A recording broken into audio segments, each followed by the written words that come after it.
Divine greetings, entities, energies, lovelies, bodies of light, the seekers and sojourners of truth, the 144, chosen of the chosen few. You all know who you are. I greet you in the love that lights the truth from my heart to yours. I should say from my eye to yours. I am Celestial Earth in this divine energy essence of it all, reporting to you live from nowhere other than dimension number 5, straight from the 1212 to the 1221 vortex, coming straight from there, bringing you the news to infuse if you so choose to infuse with that light. And within this vortex, while we're within it, we have 3 days to a 3-day cosmic event.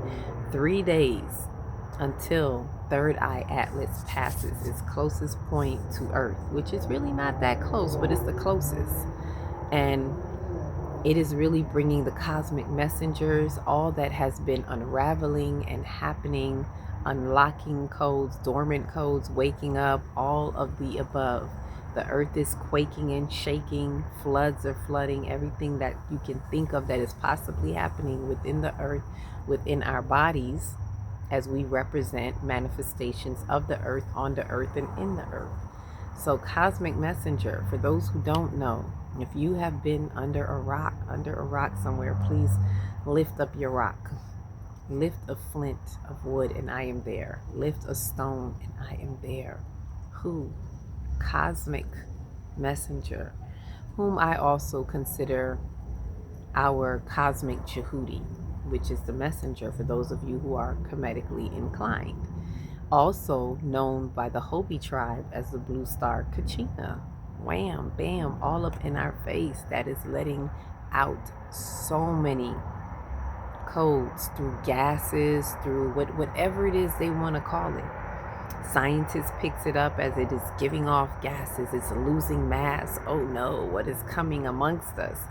It is information, energy, light codes that have been traveling light years away from the galactic center. For those who are not aware, this is a time for us to strip away all the fear, right? Allow yourself to be bare as you dare in your nakedness within your consciousness as we swim into the sea of cosmic consciousness, inviting yourselves in. I'd like to do that now. Think of this as like a transmission as well. Matter of fact, it is.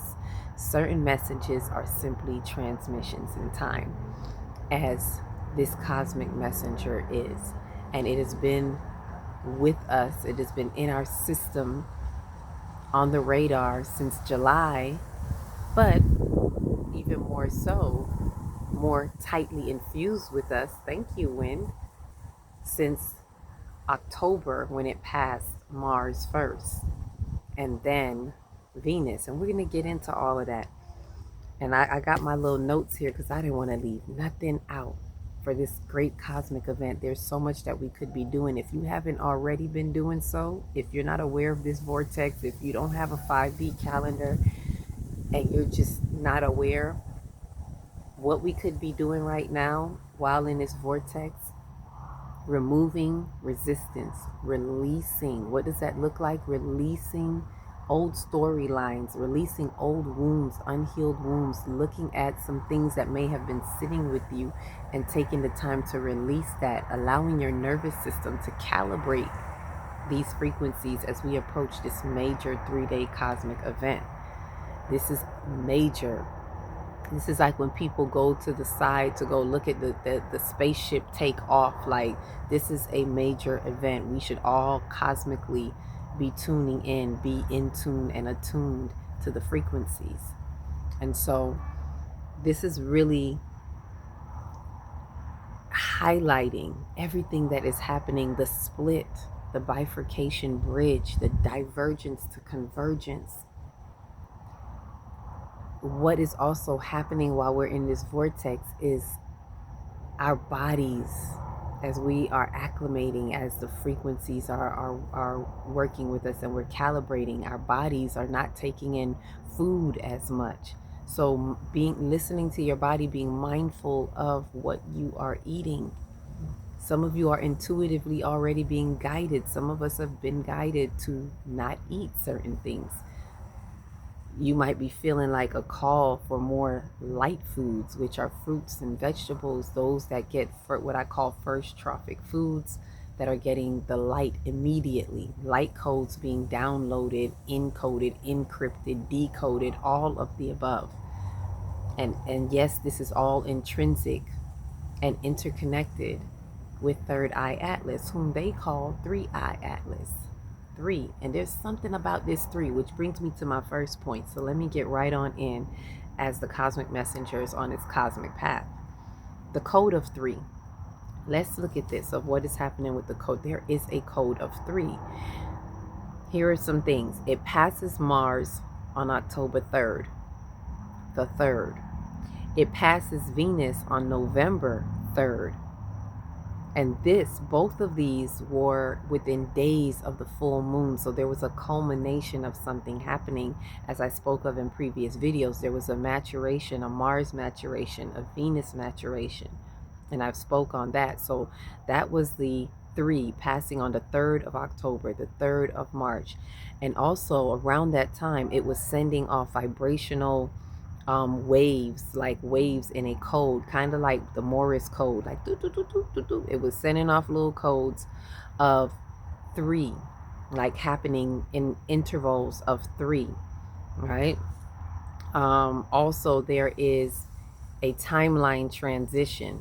Let's pay attention. Stick with me on this one. There's a timeline transition within the 6-month window from September to March. That's the path that it has been on tightly with us from September to March, that counts off the 1, 2, 3 and highlights the last quarter of a 12-year cycle. That's that 1, 2, 3 is saying hello, pay attention. For those in the old timeline, the Gregorian calendar, those last 3 months that you call fall, October, November, December, 1, 2, 3, that was the count off, or is the count off, highlighting this last quarter of a 12-year cycle, meaning that it's really 9 months. I've spoken about this before, and it's highlighting it. It's really 9 months that is a completion of the working aspect of the year. And the last 3 months are the 3 months. It's a transitional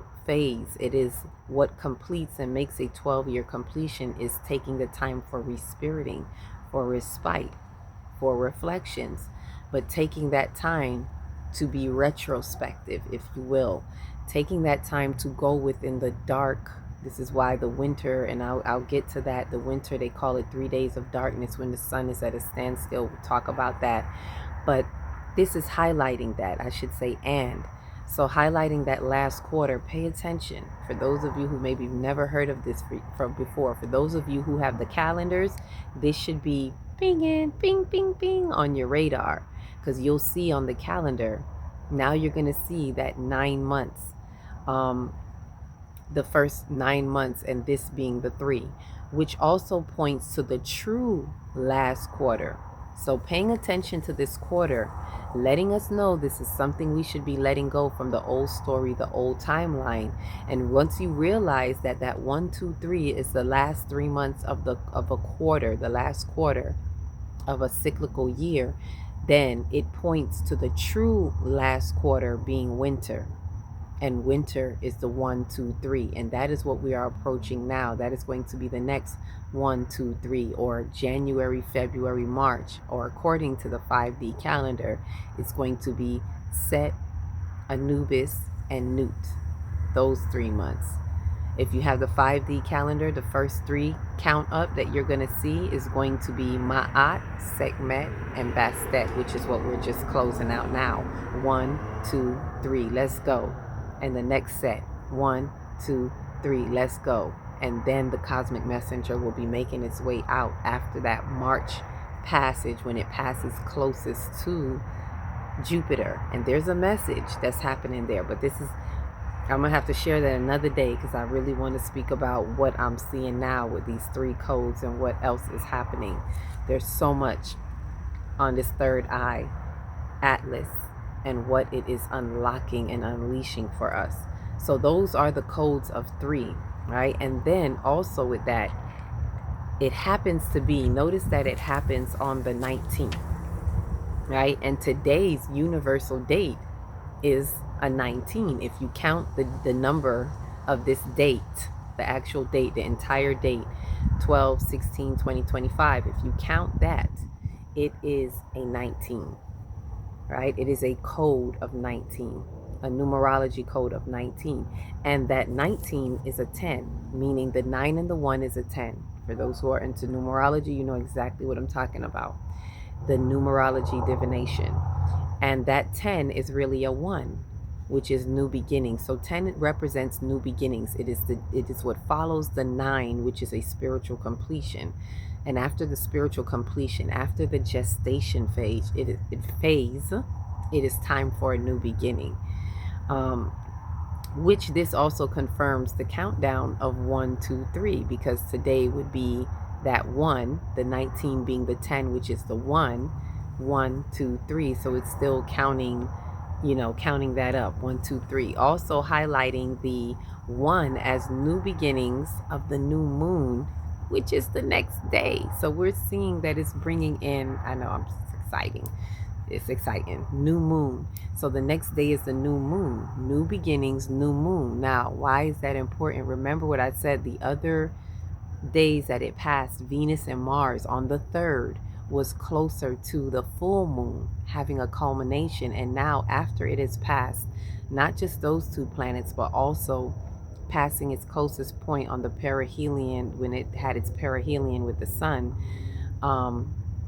and it activated so many solar flares, like a huge CME came out that day out of the sun, exchanging information with the sun exchanging with it, and then it carrying, imagine it exchanging, having its energetic exchange, whatever cosmic communication that was, and then bringing it closer to Earth. And then now when it comes closest to Earth, it comes at a new moon, just a day before the new moon. So this 1 is really saying something. The new beginning, the new beginning, and that this cosmic messenger is really coming at a time of a new beginning for Earth.